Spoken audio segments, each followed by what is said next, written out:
Nalaman ko yung V-Mobile when I was surfing Facebook. Tapos nakita ko yung Facebook friend ko na nag-post siya doon, nakalagay, I earned 4,500 pesos or 5,500 in while I'm sleeping. So, syempre gusto ko yun. Natutulog, may earning. So, tinry ko siya, nakita ko, tapos nagustuhan ko. First networking company ko kasi to. So, wala akong kaalam-alam. Tapos yung nag-invite sa akin is from Cebu. Pero dahil nga gustong-gusto kong gawin yung negosyo, may pangarap ako sa buhay, ginawa ko lahat. Ako yung naghanap ng mga training materials online, umattend ako ng mga training sa office. And then, habang tumatagal, dumadali na siya. Before I joined V-Mobile, I was a call center agent for 5 years. So ako yung tipo ng tao na parang tinawag nila vampira. Kumbaga, tulog sa umaga, gising sa gabi.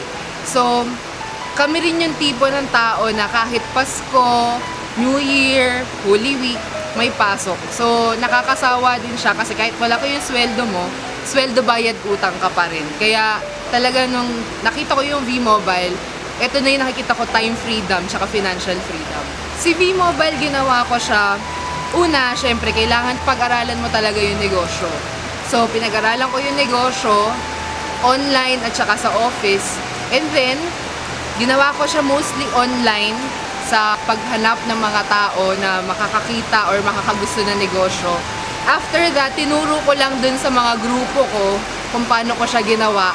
And ngayon, more than 5,000 members na yung under my team. Para sa mga taong nang reject sa akin, salamat. Kasi yun yung mga taong nagpatibay sa akin. Kasi naniniwala ako na kung magpapadala ako dun sa mga rejections na yon, walang mangyayari sa buhay ko. Ma-advise ko sa mga members ng V-Mobile, kailangan unang-una talaga is mag-desisyon ka. Kasi kung wala kang desisyon na gusto mong baguhin yung buhay mo, kahit gaano kagaling ng mentor mo, kahit gaano kaganda ng mga trainings na pinoprovide sa'yo, kahit gaano kagaling ng skills and talents mo, walang mangyayari sa'yo kung hindi mo pagdedesisyonan na gawin to. Para sa mga gusto sumali sa V-Mobile, masasabi ko lang sa inyo, i-grab nyo na. Kasi, di ba, ilang beses ka nagpe-pray kay God kung ano yung gusto mong mangyari sa buhay mo. Alam ko may pangarap ka rin. Huwag mong patulugin yung pangarap mo. Maraming paraan, maraming opportunities katulad ng V-Mobile na makakatulong sa'yo for sure. Ang kailangan mo lang talaga is decision para maging successful ka sa buhay mo. Huwag kang makinig dun sa mga taong sinasabing hindi totoo yan, or scam yan, or pyramiding yan. Kasi kung yung tipong sila ba yung mga tao na negative sa'yo, na sinasabi nila na hindi totoo yan, okay lang maniwala ka kung if and only if, pag may nagkasakit sa pamilya mo, sila yung magpapa-ospital sa family mo. Pag nagutom yung pamilya mo, sila yung magbibigay ng pagkain sa family mo. Pero kung hindi, sila mismo buhay nila, hindi nila maayos, papakalman ka pa nila. So, better think and act and decide on your own kung ano bang tingin mo para sa'yo. The winner of the My Turf My Ride promo and will win the grand prize of Mitsubishi Montero Sport is Miss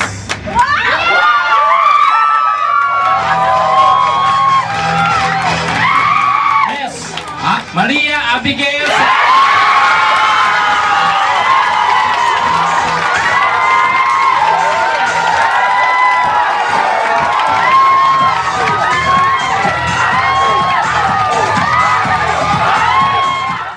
Ayun, so very thankful ako kasi because of V-Mobile, nakuha ko yung pinapangarap ko na brand new SUV, which is Mitsubishi Montero. Nakuha ko siya, pinagkaloob siya ni God through V-Mobile dahil nagkaroon nga ng My Turf, My Ride, which is, nung nilaunch siya ng V-Mobile, it's all about incentivized consumerism, which means hindi ka magbebenta ng load, gagamitin mo lang yung prepaid load na lagi mo naman nagginagawa, and you will earn from your group's consumption.